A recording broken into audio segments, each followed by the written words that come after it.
98.3 WISS, real news and great conversation in Oshkosh. Here's your Daily News Roundup. For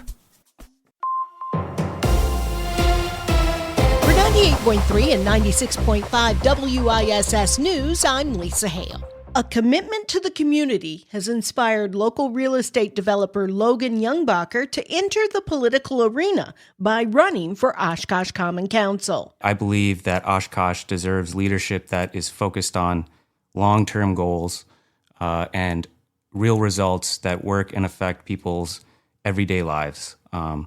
So my real goal is focusing on and keeping Oshkosh focused on long-term and real practical solutions and not political platitudes, as you might hear otherwise. Economic development and housing affordability are intertwined, and Youngbacher says he sees them as the primary challenges facing the Oshkosh City government. He added that governmental efficiency, specifically the efficient use of taxpayer dollars, is also a top priority. I also believe that Oshkosh needs work in an area of building public trust, as always. I think Oshkosh needs to continuously show up and do the work that people have confidence that what the city is doing makes sense, has reasons, works towards our goal and our common vision of what success looks like as a community. As a real estate developer, Youngbacher says the city needs to make it easier for the development of a wider range of housing options. Whether it be single-family home, duplex,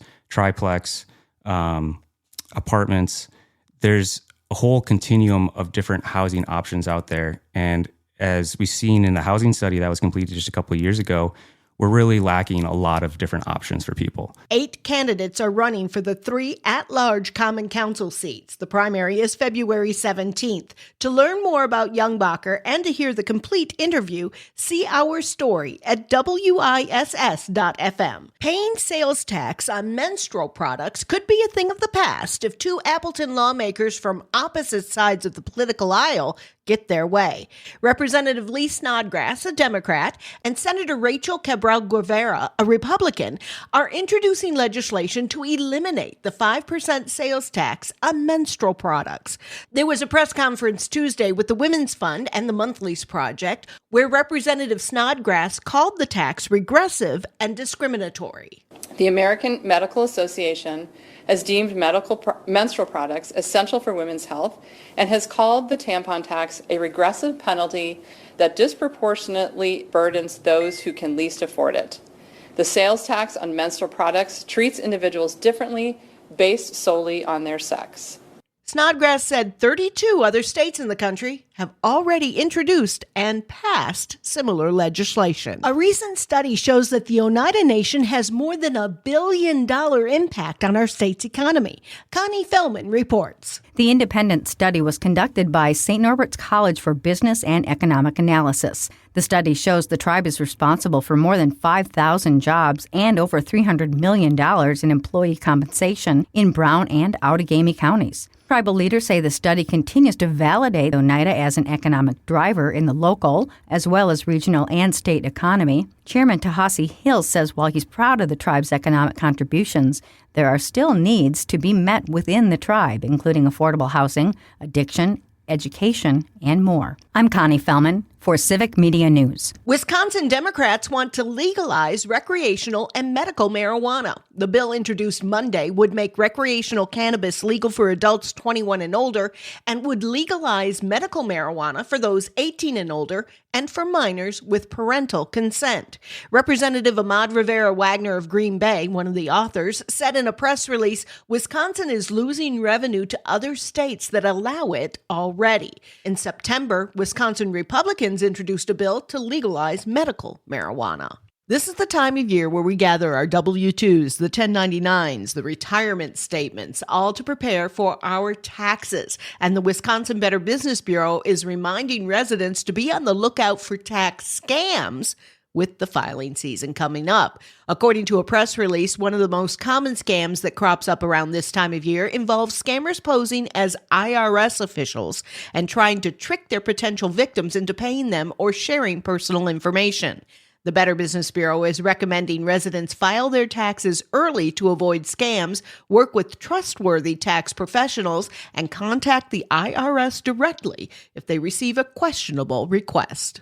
Oshkosh is known for its love of aviation, and you don't have to wait until summer to get your fix.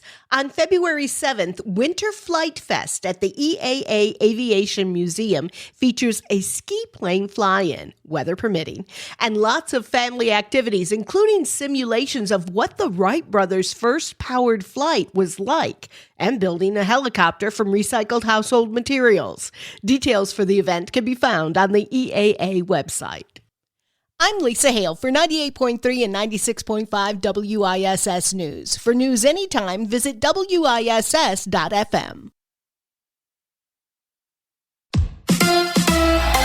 Another Bucks game tonight. Hi, I'm Mike Clemens with Sports NBA. The Bucks back at it again tonight in Milwaukee as they host the New Orleans Pelicans. The Bucks able to snap a 5-game losing streak with a 131-115 win over the Chicago Bulls at Fiserv Forum. Kyle Kuzma with 31 points asked if it's been tough sledding the past couple of weeks. Yeah, it hasn't been easy for us, but New Orleans is coming in. We got to do the same thing. Play fast and play together. NFL, the Pro Bowl games were last night. Packers' Micah Parsons in attendance in a scooter. I talked to Evan Williams about how much they miss Parsons after his knee injury. It definitely is difficult when you have, your all-pro guy, your disruptor, a guy that's been a leader for you all year. It definitely hurts to, have a guy like that go down. But we all understood what the type of defense we were the year before we got Micah, and we played some pretty good ball that whole year. That's Packers safety Evan Williams from Super Bowl 60 here in San Francisco with Sports. I'm Mike Clemens. It is going to be mostly sunny today with a high right around 24 this afternoon. Tonight, partly cloudy. We're going to drop to 11 for an overnight low. Tomorrow, a little off and on light snow in the morning. Otherwise, mostly cloudy with a high of 31. I'm meteorologist Sean Cable.